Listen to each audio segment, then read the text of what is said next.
Hello everyone, welcome to NM cooking. ఈరోజు మన channel special మన అందరి ఫేవరెట్ ఈవినింగ్ స్నాక్ ఐటమ్ అయిన బ్రెడ్ ఆమ్లెట్. దీన్ని ఒక్కొక్కరు ఒక్కొక్క విధంగా చేస్తారు.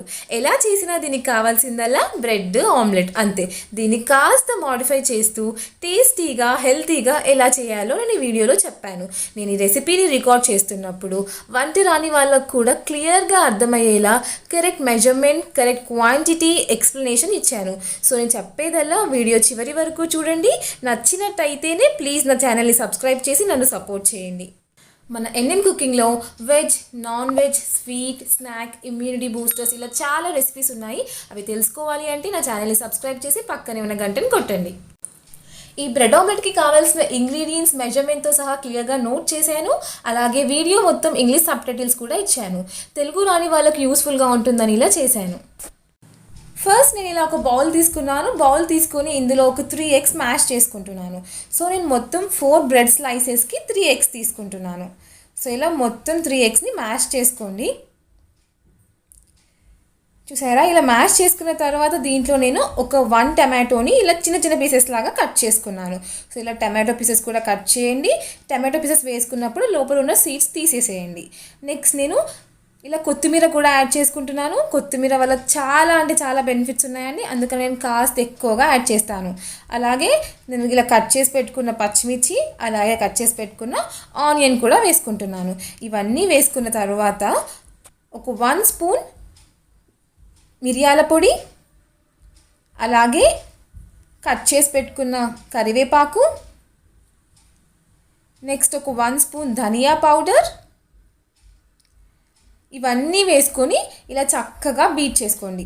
ఇక్కడ వాటర్ ఏం యాడ్ చేయలేదు. సో వీటితోనే చక్కగా బీట్ చేసుకున్న తర్వాత ఒక 1 స్పూన్ ఉప్పు వేసుకుంటున్నాను. ఉప్పు కూడా యాడ్ చేశాక ఒక 2 minutes మళ్ళీ చక్కగా బీట్ చేసుకోండి.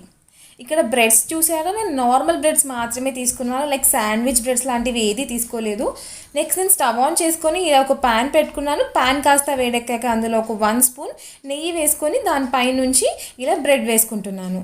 సో ఇక్కడ నెయ్యి వేసుకోవాలని ఏం రూల్ లేదండి. నెయ్యి, ఆయిల్, బటర్ అవైలబిలిటీ బట్టి ఏదైనా వేసుకోవచ్చు. సో ఇలా బ్రెడ్ని 2 sides చక్కగా టోస్ట్ చేసుకోవాలి. ఇలా ఎందుకు చేస్తున్నానంటే ఇలా చేయకపోతే మన బ్రెడ్ అనేది కాస్త మెత్తగా అవుతుంది. సో ఇలా నెయ్యిలో కాస్త టోస్ట్ చేస్తే బ్రెడ్ అనేది కాస్త క్రిస్పీగా వస్తుంది, తింటున్నప్పుడు కూడా చక్కగా ఉంటుంది. సో ఇలా అన్ని బ్రెడ్స్ నేను బోత్ సైడ్స్ నీట్గా టోస్ట్ చేసుకున్నానండి. కలరింగ్ కూడా మనకు చేంజ్ అయిపోయింది, చక్కగా అయిపోయింది కలర్ కూడా. నెక్స్ట్ నేను మళ్ళీ స్టవ్ ఆన్ చేసుకొని ప్యాన్ పెట్టి ప్యాన్ కాస్త వేడెక్కిన తర్వాత ఒక 1 స్పూన్ ఆయిల్ వేసి వేడి చేసుకుంటున్నాను. ఆయిల్ వేడెక్కి లోపల ఇలా ఒక బ్రెడ్ తీసుకొని ఎగ్ మిక్స్చర్లో బోత్ సైడ్ మంచిగా డిప్ చేయండి. డిప్ చేసి దీనిపైన వేసేసుకోండి. సో ఫ్లేమ్ అనేది లోలో పెట్టి కాల్చుకోండి. ఇలా డిప్ చేసినప్పుడు ఈ కొత్తిమీర, కరివేపాకు అనేది పట్టదు కదా. సో నేను మళ్ళీ పైనుంచి వేసుకుంటున్నాను. సో ఇలా పైనుంచి మొత్తం ఈవెన్గా వేసుకొని లో ఫ్లేమ్లో పెట్టేసుకొని ఒక 5 minutes అలా మంచిగా కాల్చుకోండి. చూసారా, ఇలా కాలుస్తున్నప్పుడు కూడా మనకు చక్కటి ఆమ్లెట్ స్మెల్ వస్తుందండి. ఇంత చక్కగా ఈజీగా ఇంట్లోనే 10 నిమిషాల్లో టేస్టీ బ్రెడ్ ఆమ్లెట్ చేసుకోవచ్చు. ఇంకా నేను టర్న్ చేసుకుంటున్నాను. సో దీనిపైన కూడా మళ్ళీ కాస్త టమాటో పీసెస్, కొత్తిమీర పీసెస్ యాడ్ చేసుకున్నాను.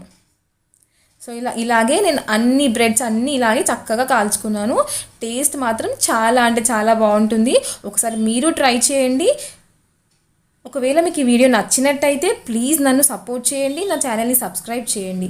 So thank you so much for watching this video. Please like, share and subscribe to NM cooking and please supporting us. If possible నా వీడియోని షేర్ కూడా చేయండి.